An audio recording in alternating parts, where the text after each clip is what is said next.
like if you roll the clock back to 2007, Steve Jobs invents the iPhone. And, people thought, oh, it's a toy. By 2009, the iPhone's got an app store. And if you understood anything about software, the iOS is a new operating system, and it's going to be its own ecosystem, at least as important as the web. And it's going to spawn an entire new generation of applications, right? And the mobile wave is responsible for what, like $5 trillion, $5 to $10 trillion of wealth over the next decade. Can you imagine someone sitting around saying, oh, I get mobile device technology, and you're trying to time the market in Apple stock in 2011? Like you're buying and selling Apple stock in 2011? You want to shake them like, are you out of your mind? I'm trading Facebook stock back and forth between $8 a share and $4 a share and $12 a share. And you just want to do this. Like, do you not understand that one day every single person on the planet is going to have one of these things in their pocket, and it's going to go up by a factor of 100, and you're trying to trade Apple stock between $1.25 and $1.17 and bragging about how you bought it at $1.25 and sold it at $2.11. And have you figured out the consequences of being short the share if it goes up by $100? Like the amount that, are you out of your mind? Because, by the way, I spent 30 years in the business, and I obsess over this every single freaking minute of the day. And I wrote a book on it, right? I wrote the book. I predicted the future. I made $500 million investing in these things, right? And I started, and I put a small amount of capital in. And let me tell you one thing, John, I can't time the market. I have no freaking clue. Welcome back to the channel. Aaron here from the Bitcoin Bros. That was Michael Saylor discussing why you shouldn't be trying to time Bitcoin. You should just be buying in at any price because it's going to go up. And he compares it to Apple back in 2011. A really good comparison there. And if you guys are interested in Bitcoin or MicroStrategy, make sure to hit that like button, subscribe. We have new Bitcoin, crypto, MicroStrategy content coming out every single day, and giving a little bit of update on what's going on in the market for Bitcoin, what's going on with MicroStrategy. Some people have had some concerns about the price today. Bitcoin's gone up. MicroStrategy has not kept up with Bitcoin today. We'll be discussing all of that, so stay tuned for all this information, and we'll be checking out another clip at the end of the video. I recommend you guys stick around to the end as well. So let's go ahead and jump into it today. You can see here, CPI came out this morning, came out 2.6% year over year. It was in line with expectations. So the stock market, the QQQ, Bitcoin, they all rallied on this because it's just showing that inflation is coming down. It's within expectations. We're going to have a rate cut next month, and nothing is really changing. Nothing is out of the normal. We're not having super bad deflation, or we're not seeing inflation pick back up. So it was good to see, and markets rallied today because of it. And one thing to pay attention to here, shelter inflation is still at a 4.8% year over year annualized. Shelter inflation is one of the main reasons why inflation, the CPI number, is still so elevated at 2.6%. If shelter inflation was to come down, we would definitely see lower numbers because shelter inflation is a 36% reading inside of that CPI inflation numbers. So a big weighting there. And if this does come down, we'll start to see inflation, that number come down.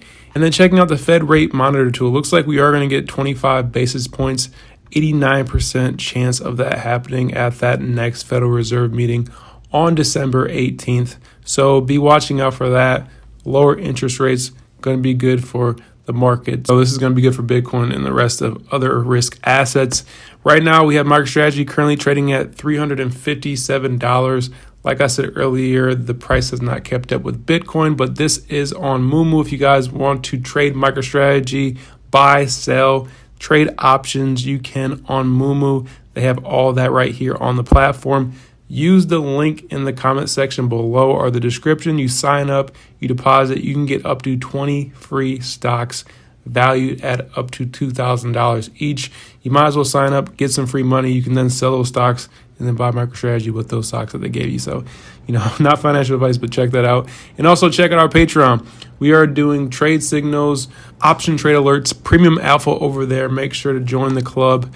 You can check that out. That will be in the link in the description below and also in the pinned comment section. And then from David Bailey here, he's saying, let me be clear. The United States is being front run on its Bitcoin strategy and must stand up the SBR as quickly as possible. That's the Bitcoin Strategic Reserve. So I think what could be happening right now is there could be some other nation states out there accumulating Bitcoin. We know there are already other countries that have Bitcoin, but there may be some other huge countries out there, potentially in the European Union, maybe over in Asia, that are now putting Bitcoin on the balance sheet. That could be happening. And that may be why we see the price rising so quickly. And then we can see here from Cynthia Loomis, she actually is the head of the Bitcoin Act bill, trying to get Bitcoin as a strategic reserve for the United States government.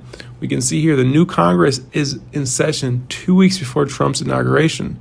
The Bitcoin Act could be on the president's desk, ready to go within days. That's very interesting. So a couple things to take away from this. The new Congress is going to be predominantly Republican. Republicans tend to be more for Bitcoin, tend to be more for crypto. So this bill could definitely get passed. And if this bill does pass, it will be on the president's desk within a couple of days for him to sign off on approval. That's going to be in January. The inauguration is January 20th, guys. So this is a key date to watch out for. The first week of his presidency, if that Bitcoin Act bill passes, it's going to be on Trump's desk and he's going to sign off on it. He's going to put this into law, and the United States government will then start to accumulate Bitcoin.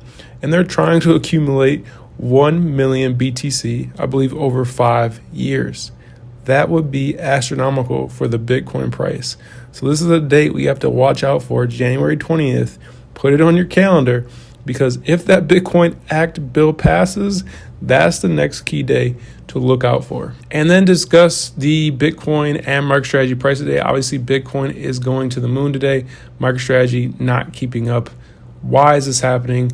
This person's saying Saylor is tapping the ATM. The ATM is basically the at the market. It's when they're selling shares into the market to then go and buy more BTC, which actually raises the Bitcoin per share price every single time they do that. But the days we've seen that Michael Saylor has done that in the past, the price of Bitcoin may be going up and MicroStrategy will be going down because they're selling stocks. So that could be one reason why that's happening. Another reason here is the rest of the other Bitcoin proxies are not performing well today, even though Bitcoin is going up. You can see Riot is down 5%. CLSK is down 6%.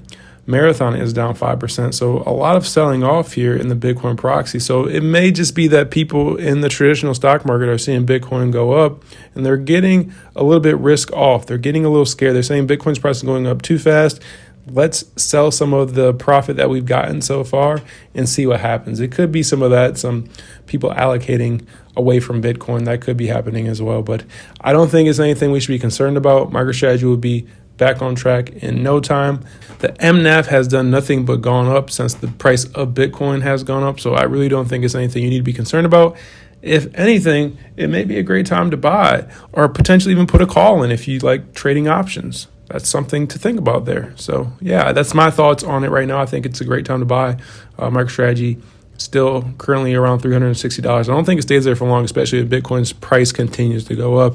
And then the Bitcoin ETFs, over 4.2 billion Bitcoin in 5 days. That is just astronomical. If this keeps up, we're going to see Bitcoin pass 100K in no time. And we'll see what happens with this as the time goes on. We'll be keeping you guys up to date with the Bitcoin ETFs. But right now, they're just buying all the Bitcoin, and there's not going to be enough Bitcoin for everybody. We used to tell people on our channel a couple years ago, get one BTC before it's too late. I don't think that's possible for the average person anymore. I think people really need to get 0.1 Bitcoin before it's too late now. I mean, the price is just so high right now. It's kind of almost impossible for the average person to buy a whole Bitcoin. But that's all I had today in terms of news. I do want to play this clip from Michael Saylor here that I want you guys to check out. Like and subscribe if you like the content. Aaron from the Bitcoin Bros here. I'll see you guys in the next one. Let's go ahead and check out this clip. What we've got is 900 Bitcoin a day. And around April 16th to April 18th of this year, we're going to go to 450 Bitcoin a day. This will be the halving, but it will be the single most consequential halving in the history of Bitcoin, because you're talking about, it's the equivalent of someone coming in the market saying, I'm going to buy $8.5 billion of Bitcoin a year for the next 4 years, guaranteed. That's the demand impact, right? $8.5 billion, $23 million a day at the current price. Now, that's a huge amount, but more importantly, that's a huge demand supply shift in the year when the demand via the ETFs has jumped by a factor of 4 to 10 times the daily supply. So what you have is institutional capital entering, and then you have the supply getting cut in half.